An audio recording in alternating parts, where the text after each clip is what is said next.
Three items on our list. Myth number 3, we're destroying our forests. People say we are.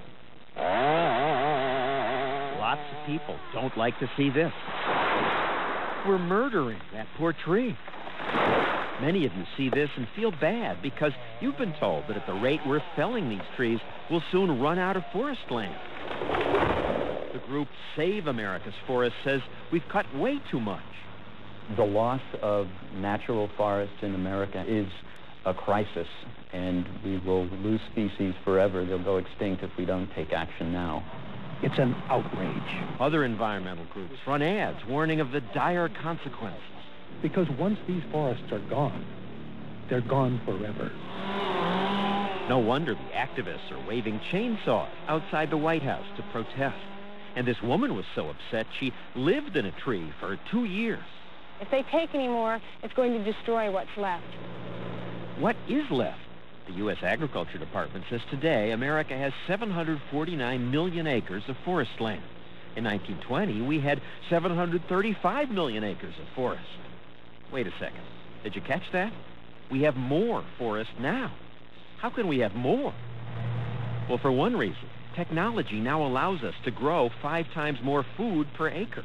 So we need less farmland. And so lots of what once was farmland has reverted to forest.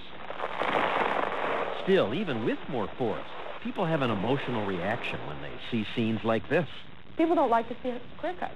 People don't like to see timber harvested. They don't like to drive down the highway and see that we've removed timber. It's not a pretty sight. Environmental economist Holly Fretwell points out that while we are cutting lots of timber, we grow more than we've cut. America has more forest than we had in the 1920s. Well, it depends on how you define forests. We have more areas in America with trees on them, that's true, but we have less that are natural. So what we have is unnatural forest? We have a mix in America of unnatural tree farms and real natural forests. It's true that many of the oldest trees have been cut down, and 7% of America's forests have been planted by man. But that still means 93% are natural forests. You're scaring people to death. Bald eagles flying in terror as their 400-year-old nest trees crash to the ground. Well, certainly, that's true. But we have more bald eagles now.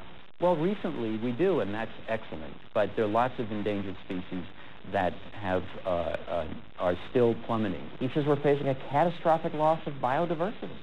Well, that's actually nonsense because we have all kinds of trees that exist out there, and so we have all sorts of wildlife out there. White-tailed deer are thriving in the east. Wild turkey are thriving. We have numerous bear that are starting to inhabit more of our forests.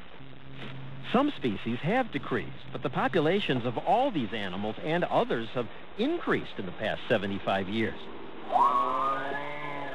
Yet so many environmental organizations warn us of doom. I asked Michael Shermer of Skeptic magazine about that. Why is there all this fear? The fear is there because if your goal is to raise funds, you have to scare people. You can't tell people things are getting better, and here's the data. You have to tell people things are worse. You have to scare people. So you may be scared. But today in the United States, there is so much forest land. There are 2 acres of forest for every single person. Now,